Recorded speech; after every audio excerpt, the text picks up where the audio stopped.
A polêmica advogada, doutora Marinês Alquieri. Seja bem-vinda, boa tarde. Bom dia, boa tarde, Alain, boa tarde, ouvintes da Rádio Montanhesa. Eu vou começar fazendo uma correção. Não é a advogada que é polêmica. As polêmicas estão nos temas que esta advogada enfrenta. Então, é preciso que a gente se posicione e muitas vezes a gente acaba recebendo, né, um carimbo de briguenta, de polêmica, de difícil, mas efetivamente é a atividade da advocacia que nunca foi e jamais será uma atividade para covardes, né? Então a gente precisa enfrentar de cabeça erguida e defender a verdade sempre, custe o que custar. Doutora, então vamos falar desse assunto, né, que sempre que ele volta à tona, traz aí muitos burburinhos na cidade, né? Desta vez recebemos a informação, né, que o professor Edson Ferreira Martins, ele que é investigado por crimes sexuais contra estudantes, foi demitido da UFV, né? Ele atuava no departamento de letras da instituição desde 2007. E olha, a portaria número 0630 de 2023, de 25 de julho de 2023, diz o seguinte: aplicar a penalidade de demissão prevista no inciso 3º do artigo 127 da lei número 8.112 de 1990, que a Edson Ferreira Martins, matriculado na matrícula de número 8230-9 da UFV, o ocupante do cargo de professor de carreira de magistério superior, classe D, denominação associada a nível 702 do quadro de pessoal da Universidade Federal de Viçosa, correspondente ao código de vaga. Aí tem toda a numeração, mas a gente já falou aqui outras vezes do professor Edson, né, que foi alvo, continua sendo, né, de investigação do Ministério Público, após ser acusado por 11 mulheres de abuso de poder, violência física, assédio moral, assédio sexual e estupro. O professor Edson foi demitido da UFV por causa dessas acusações? Negativo. Alain, você leu parte da portaria, você só não leu o dispositivo do enquadramento da decisão de demissão. É que é a parte mais importante desta portaria. Veja bem, o professor Edson foi demitido com base no artigo 117.9 da Lei 8.112. Isso não tem absolutamente nada a ver com as acusações de crimes sexuais e essa situação toda que nós enfrentamos aqui. Lembre-se que na primeira entrevista que eu te dei, foi exatamente após o vazamento foi feito de forma ilícita para Veja. Lembra? Estive aqui e disse, prestem atenção. Foi ano passado, nem né? Tudo, ano passado. Ano passado. Nem tudo que você ouve. Mais de 3 anos de apuração de todas as acusações existentes contra o professor Edson e nenhuma delas se confirmou. O professor Edson está sendo demitido, pasme, porque 2 dos 3 membros da comissão entendeu que namorar aluno, ex-aluno da universidade, se constitui um ilícito passível com demissão. Quando a senhora fala namorar, a senhora está trazendo à tona essas mulheres que foram envolvidas aí nessa denúncia? Ou Sim. seja, ele namorou a essas meninas e por isso ele está sendo demitido. Algumas delas foram namoradas, certo, efetivamente. Mas nenhuma delas reclamou do namoro. Elas indicaram que foram vítimas de assédios e de crimes. Os assédios e os crimes comprovadamente não existiram. O que houve foi um namoro público e notório do professor com estas alunas da Universidade Federal de Viçosa ao longo do tempo. Não foram namoros, ele não namorou com 2 ao mesmo tempo, por exemplo. Ele namorou uma, depois namorou outra, depois outra. Mas namoros públicos e notórios, departamento todo sabia, universidade inteira sabia, a sociedade inteira sabia, as famílias sabiam. Era outro detalhe, as acusações diziam que eram as coitadas das meninas recém-chegadas, desamparadas e etc. Não é verdade também. São mulheres maiores, capazes, independentes e senhoras de si. São namoros lícitos. Ele não foi acusado por namorar licitamente com ninguém. O que está acontecendo é que colaram uma falsa informação de crime sexual e continuam divulgando crime sexual, sendo que a situação processual demonstrou cabalmente a inocência do professor Edson de todas as acusações. Não sobrou uma. Quando a senhora fala que são acusações que não foram comprovadas, como é que está a situação desse processo hoje? Acabou. Com a publicação da portaria, a esfera administrativa, ela se encerra. Então nós temos agora o início do segundo tempo do jogo, que é a via judicial. Que é o Ministério Público. Não, o Ministério Público nem abriu investigação contra o professor Edson. O que acontece quando dizem o Ministério Público corre em sigilo? Não é nada disso. São falácias e são narrativas que se constroem para tentar destruir a imagem profissional deste professor. Vamos aos fatos. Sindicância, um grupo de meninas, de alunas da universidade, meninas é a expressão que elas usam, mas não tem nenhuma menina, são todas mulheres, tá? Maiores e capazes. Um grupo de mulheres se uniu, dentre elas algumas ex-namoradas, criaram acusações, estavam assistidas e acompanhadas por servidores e professores da universidade, depoimento que inclusive tem servidores que participaram da elaboração e da organização das denúncias. Esta investigação na sindicância se deu de maneira sigilosa, só o professor não tinha conhecimento, todo mundo tinha conhecimento. Quando acabou a investigação, eles pediram a abertura do PAD para apurar aquelas denúncias. Pois bem, nesse momento, a comissão de sindicância mandou os autos para o Ministério Público. O Ministério Público manifestou, aguarde-se a apuração.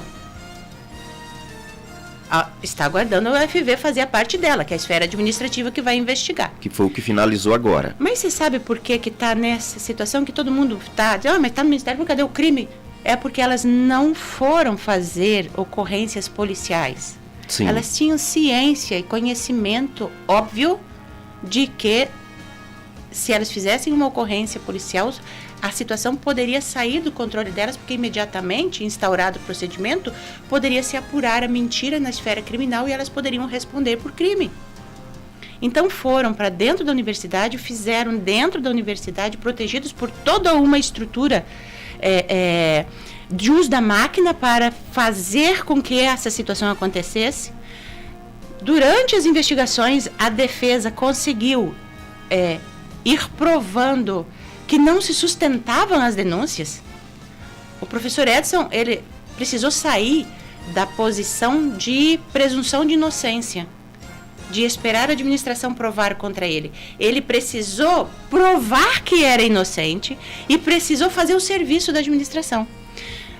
Vocês acham possível, pela razoabilidade, que a universidade se dê por contente em ouvir 5 pessoas, em arrolar para ouvir 5 pessoas, ouvir apenas 3, com esse tanto de acusações que fizeram contra o professor Edson? Pois foi assim que ela agiu. Ela, quando instaurou o PAD, ouviu 5 pessoas e se deu por satisfeita, abriu a palavra para a defesa. Não foi mais investigar. Diversas das acusações, bastava a universidade abrir o seu sistema e ver no sistema a informação falsa, mas não fez. Doutora, a senhora está dizendo agora que com essa decisão da UFV encerrou-se esse primeiro fato, esse primeiro a fase round, administrativa. Né? Isso. Uhum. Agora vai para onde? Vai para a Justiça, já que a senhora está dizendo que não tem o Ministério Público? Eu não disse que não tem o Ministério Público. Então deixa eu terminar de fazer o esclarecimento. O Ministério Público disse, vamos aguardar. Certo. Agora, a universidade deve encaminhar os autos ao Ministério Público com a conclusão a que chegou. E o Ministério Público vai fazer análise ou não, se tem ou não um ilícito para o Ministério Público atuar. Nesse momento, concluído. Então vamos voltar agora para a decisão da UFV. A senhora falou que foi por conta de namorar. Uhum. Né? Hoje, o que as normas da UFV traz a respeito disso? Não tem norma na UFV. Se um UFV. professor namorar com um aluno, ele é demitido? Não tem previsão de que seja proibido o namoro dentro da UFV. E como é que agora o professor é demitido por conta de ter namorado a aluna? E aí eu pergunto à senhora o seguinte, diante dessa demissão do professor Edson, como a defesa recebe aí essa decisão, né? E vocês vão tomar alguma atitude em relação a essa demissão? Nós já estávamos preparados para essa decisão.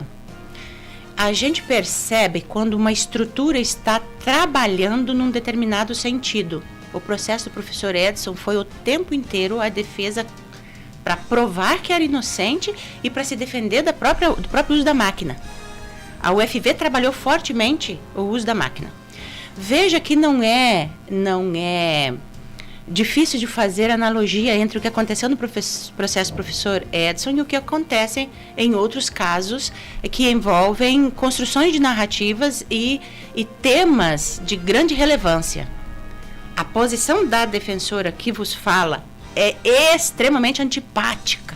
Você já pensou uma mulher defendendo um homem acusado de crimes sexuais? Muito antipático isso. Eu já ouvi um rótulo da senhora. Inclusive, essa semana mesmo, a gente começou ouvindo a respeito dessa situação. Alguém falou comigo assim, falou assim, vocês vão chamar a advogada do diabo lá? Né? Mas justamente por conta disso, a repercussão desses crimes, não só com o professor Edson, mas com qualquer pessoa que seja, né? Antes até de ter um julgamento, de ter uma resolução, as pessoas acabam levando para esse âmbito de condenar sem as devidas investigações. A senhora acha que está acontecendo isso nessa situação do professor Edson? Está acontecendo muito pior do que isso. Me chamar de advogada do diabo é um elogio. O mínimo que eu vi nas redes sociais é vaca. E isso mostra a sororidade, né? Tão defendida. Uma coisa é o discurso. A outra coisa é a postura, é a posição. Eu só tenho um compromisso. O meu compromisso com a defesa do meu cliente e da verdade que eu sei que tem ali. Tá? Eu não vazei nenhuma informação sigilosa para obter um acolhimento da mídia para destruir a imagem e destruir a saúde e destruir pessoa nenhuma. Mas a outra parte fez. Então nós temos que parar e analisar. O professor Edson hoje foi jogado numa situação que não importa o resultado que tem esse processo ao final. Ele já está condenado definitivamente. Eu só temo que com ele venha acontecer um desfecho igual aconteceu com o reitor da UFSJ, a Universidade de Santa Catarina, que se suicidou. E agora? Tempos depois saiu a decisão inocente. Então, os procedimentos de massacre utilizando as redes sociais e os órgãos de imprensa, eles são uma herança da Vaza Jato, praticada aqui em Viçosa.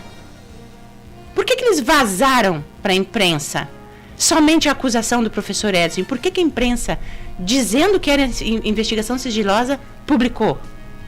Se era sigiloso. E outra pergunta que não quer calar. Quando a defesa viu isso acontecendo, entrou a universidade, aciona a Polícia Federal para descobrir como é que vazaram essas informações, porque, além de ser dito que é um processo que corre sob sigilo, tem a Lei Geral de Proteção de Dados que obriga a universidade a manter esses documentos sob sigilo. A UFV se recusou a mandar para a Polícia Federal abrir uma investigação administrativa. Não quis a Polícia Federal investigando. Por quê? Porque a própria defesa levou para dentro dos autos do PAD a prova de como foi que vazou. Vazou, sabe como? Vazou quando o presidente da comissão de sindicância divulgou o resultado da investigação e distribuiu cópia para todo mundo. Como é que ele distribui uma cópia para um coletivo que ele não tem controle sobre quem integra o coletivo? Mas distribuíram cópia. Durante a condução do PAD, a defesa falou o tempo inteiro, olha, a atuação dos advogados de acusação dentro de um processo administrativo disciplinar é ilícito, não existe. E a comissão manteve, durante muito tempo, por mais de 2 anos, essa atuação dos advogados da acusação dentro do PAD. E foi distribuindo cópia de tudo. Tinha acesso a absolutamente tudo. Quando a defesa conseguiu que fosse reconhecido que a atuação dos advogados da acusação dentro dos atos do PAD é ilícito, que eles foram retirados, houve um despacho saneador e anulou todos os atos praticados com a participação ilícita da acusação dentro do processo. Mas eles já estavam de posse de praticamente todas as informações e vazaram de forma seletiva só o que interessava. Não vazaram a realidade do que estava apurado até ali. E a UFV foi covarde demais. No momento em que a Veja publicou uma matéria mentirosa, vazada, a UFV se restringiu a emitir uma nota de que estava investigando. Ela já sabia, já tinha prova cabal nos autos de que o professor Edson não tinha cometido nenhum crime sexual. Doutora Marinês, a senhora está falando aí a respeito de a UFV sabia, né, que foi vazado esses documentos, essa investigação da UFV, mas até agora eu até perguntei à senhora se a senhora vai entrar com algum processo contra a UFV, contra essa comissão que vazou essas informações, né? Eu não posso te dizer que a comissão vazou as informações. A comissão agiu de maneira ilícita, permitindo a participação de outros elementos dentro do processo, e isso propiciou. Agora, a UFV tem responsabilidade sobre o vazamento? Sim, absolutamente. E a questão da nossa estratégia jurídica doravante, ação judicial para atacar exatamente esta portaria que publicou a demissão do professor Edson. Veja, ele está demitido no artigo 117(9). É como se ele tivesse oferecido coisas da administração pública para poder namorar. Eu ofereço a você, minha aluna, porque eu quero te namorar, 10 pontos na sua nota. Ouvi isso? Não. Eu ofereço para você, minha aluna, uma bolsa de pesquisa num projeto Y. Ouvi isso? Não. As alunas em questão, elas não falam sobre isso? Não. Não. Calma. As alunas falam. Ah, isso aí. Sim, elas falam que ele oferecia bolsa. Só que elas dizem que isso acontecia num determinado projeto. A comissão PAD UFV não se dignou a ir buscar os registros de projetos do professor. Foi a defesa que foi lá e mostrou, comissão, esse projeto que ela se refere não existe. Cadê o registro desse projeto? Cadê as pessoas que estariam atuando nesse projeto? É um projeto fake. Mas não pode ter sido fake. Eu estou trazendo aqui essa contestação, né, porque, por exemplo, o professor não pode ter oferecido uma vaga em um projeto fake. Mas aí ela teria que ter falado, olha, eu recebi uma oferta, um processo fake, mas não foi o que ela disse. Ela falou que ela disse que foi aquilo. Perceba que a defesa pediu para que as denunciantes não se comunicassem enquanto elas estivessem sendo ouvidas no início da abertura do PAD. E a UFV negou. Então, a acusação de estupro, que foi o mais grave dos crimes, ele veio em decorrência do fato de que todas as outras acusações estavam sendo derrubadas. Quando a denunciante falou que queria emendar o seu depoimento e trouxe a informação de estupro, ela se contradisse em todos os depoimentos anteriores. Criou uma situação que comprovadamente não existiu e falou que teve um estupro. Está confirmado que isso não existiu. O que a universidade fez? Essa pessoa ainda é aluna da instituição. O que a universidade fez numa situação como essa, já apurado que não teve? Nada. Vai diplomar essa denunciante com um título que sai da universidade. Então, a universidade, ela adotou uma postura, ao sentir da defesa, de refém da mídia. Veja que, com o vazamento, por falha da instituição, houve uma propaganda negativa fortíssima que atingiu todos os níveis da imprensa, nacional e internacional, inclusive, tá? E a UFV por essa mídia negativa, as normas de governança e leis e estruturas de compliance das empresas que investem em pesquisa e investem dinheiro na Universidade Federal de Viçosa começaram a querer questionar esta situação, porque nenhuma empresa quer ser o nome associado a uma outra que detenha uma propaganda negativa, que detenha uma marca como esta que foi criada. E o UFV precisa dar alguma satisfação para melhorar a sua imagem, ter uma mídia positiva agora para neutralizar aquela negativa. Então, é mais fácil punir do que efetivamente fazer o que é certo. E olha a estratégia, quando eu falo do uso da máquina. A UFV esperou para fazer o julgamento do professor Edson na semana exata da instauração da Semana do Fazendeiro, quando toda a mídia está voltada para a UFV. A repercussão vai ser maior. E detalhe, a defesa indica que durante todo o procedimento não foi respeitado o devido processo legal. E não foi. Esse processo, ele é enorme, tá? Para 3.000 páginas, 80 horas de gravações, não sei nem te quantificar o volume de dados em arquivos de mídia, foram distribuídos para o Conselho Universitário na semana de provas finais, com agendamento de votação e análise do recurso com 7 dias. Impossível ler. Então, quem sentou ali para votar não teve tempo de analisar os autos. E detalhe, estava esvaziado o quórum. De 50 tinha 21. 21 é o quórum mínimo. Doutora, a gente vai para o intervalo agora. Eu vou pedir o Wander para trazer o intervalo para a gente. Mas a senhora vai continuar aqui com a gente, porque eu tenho uma pergunta aqui para a senhora, na volta a senhora responder para a gente. Pode deixar. A senhora falou que a respeito que a UFV divulgou que esse processo de investigação corria em segredo de justiça. A senhora falou segredo, desculpa, em sigilo. Em sigilo. A senhora falou que não corria em sigilo. Tá certo? Aí eu quero saber da senhora o seguinte: se não está em sigilo, por que a gente não tem acesso a essa investigação? Né? Porque a senhora está falando, a mídia e tal, sei o que, divulgou, tal, sei o que. Então vamos ver o outro lado. Vamos divulgar agora o que é que está acontecendo nessas investigações. Claro, resguardando aí o nome, identidade das vítimas, né? Então, é isso que a gente vai perguntar no próximo bloco, tá certo?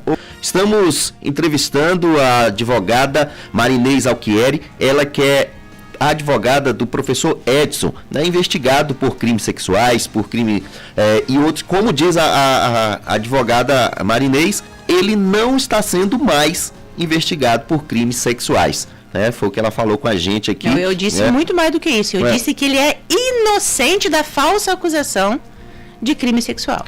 Pois é. Doutora, quando a gente foi para o intervalo, eu deixei uma pergunta aqui falando a respeito da questão de sigilo das informações. Até o ano passado a gente teve acesso aí à reportagem da Veja, né, que trouxe aí o relato das vítimas, mas até então a UFV informou que essa investigação estava correndo em sigilo. Ela está em sigilo, não está? A gente pode ter acesso a essas informações?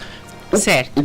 Qual o caminho a seguir nesse sentido? A gente precisa também buscar essas informações do que a UFV apurou do professor. Até então a gente só tem acesso à senhora, que é a advogada dele. E eu ainda falando com meias palavras, haja vista que como a máquina está sendo usada de forma violenta contra toda a atuação da defesa, qualquer palavra mal colocada pode ser interpretada para tentar mais uma vez calar a defesa.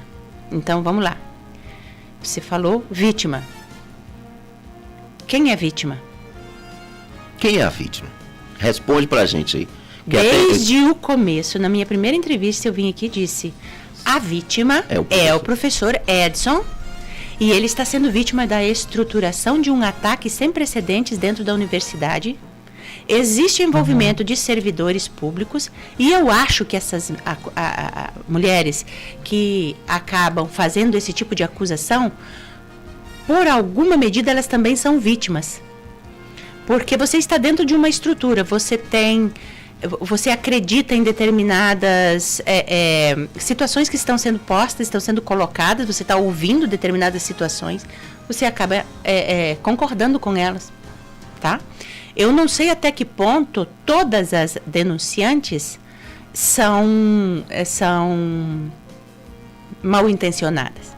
Quem indicou crimes sexuais, certeza que sim. Porque esses crimes sexuais, eles foram um adendo. Eles surgiram depois. Então, neste momento, quem emendou seus depoimentos para criar factoides, para buscar uma incriminação do professor e criar uma situação que tenha interesse midiático, essas pessoas estavam mal intencionadas. Mas, no fundo, tem situação ali que elas são vítimas da própria... para o desmantelo do funcionamento da estrutura da universidade, tá? A sua pergunta é sigilo, ok? A vítima tem que ser protegida. Sim. Então, tacitamente, ela tem um direito à proteção. Mas eu tenho direito à proteção, eu não tenho dever de proteção ao sigilo. Eu, investigada, Marinês Alqueire, investigada, eu posso falar. Você não pode falar, mas eu posso. Eu sou investigada. É a mim que se dirige a proteção, em tese, tá? No caso, há uma complexidade de análise, porque fazem, os crimes sexuais, eles efetivamente merecem proteção porque tem que proteger as vítimas. As vítimas, em tese, são as mulheres. E eu não desmereço isso, não. Tá? Eu quero deixar bastante claro aqui que eu tenho um profundo pesar com este processo na universidade. Porque eu sou militante, eu defendo os direitos das mulheres, eu integro diversos grupos feministas Brasil afora. E eu te garanto que o que cometeram aqui foi um sequestro do feminismo. Sequestraram o feminismo, deturparam, e isso faz com que 50 verdades que estão acontecendo aqui fora sejam desacreditadas por causa de uma mentira contada num caso que tem grande repercussão de mídia. Perceba que está havendo um interesse absurdo no caso da demissão do professor Edson por crime sexual você mesma, Alain. Você reiteradamente, sem perceber, está dizendo que o professor Edson foi acusado de crimes sexuais. Eu já disse no início da entrevista que ele já está inocentado disso tudo. Mas continua, colou feito um chiclete. Crime sexual, professor Edson. Não tem nenhum crime sexual pesando sobre o professor Edson. O que aconteceu aqui é que 2 membros da comissão que não têm formação jurídica entenderam, contrariando a interpretação do membro com formação jurídica, que o professor Edson poderia, no caso aqui ficou 2-1, então que ele teria valido-se do cargo de professor para namorar. Esse é o ponto. Mas eu te pergunto, onde é que está o crime sexual nisso? Se o assédio sexual, o assédio moral, o estupro, tudo isso já caiu. É preciso descolar, porque a pessoa, ela não é obrigada a sofrer esse tipo de acusação midiática. E a situação do uso da máquina é tão poderoso contra o professor Edson, que tem integrante da Câmara Municipal que também integra o Consul, e que por força de integrar o Consul recebeu cópia dos autos, e mesmo com cópia dos autos, foi às redes sociais fazendo crer que ele estava sendo exonerado por crimes sexuais. Festejando a exoneração por crimes sexuais, por crime contra as mulheres, etc. São 2 coisas distintas, tá? Todo criminoso, todo aquele que pratica crime contra a mulher precisa sim ser punido. Mas aqui não é o caso do professor Edson. Isso nós estamos reprisando muitas vezes.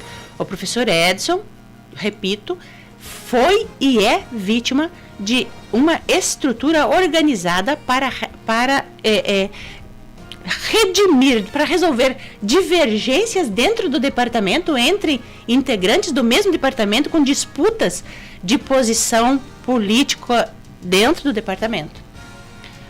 Quem usou o cargo em benefício próprio, usando alunas, não foi o professor Edson, e isso está registrado dentro dos autos com prova cabal. A universidade não tomou providência nenhuma porque não quis. Doutora Marinês, a gente quer agradecer a senhora, né? Já estamos chegando ao finalzinho do jornal, né? Temos mais um bloco. Meia hora, já foram 45 minutos, tá certo? Mas aqui, olha, as portas e os microfones da Rádio Montanhesa estão sempre abertos para a senhora. Também quero deixar as portas e os microfones da Montanhesa aqui também aberto a quem as meninas, né, as estudantes, ao professor Edson, ao UFV, a todo mundo, tá certo? Quer vir falar sobre isso? Pode vir, tá certo? Nós estamos abertos aqui, né? E é mais uma oportunidade da gente estar trazendo luz a esse caso, tá certo? Então, fiquem à vontade. E no mais, doutora, muito obrigado. Obrigada a defesa do professor Edson agradece o espaço que sempre nos é deferido, né, nessa emissora, e dizer que, infelizmente, mais uma vez, a justiça perdeu para o justiçamento. É muito fácil condenar uma pessoa nas mídias sem ler o que existe efetivamente nos autos. Mas isso deve ser fruto do ódio do bem. E eu espero, sinceramente, que isso acabe em breve. Muito obrigada.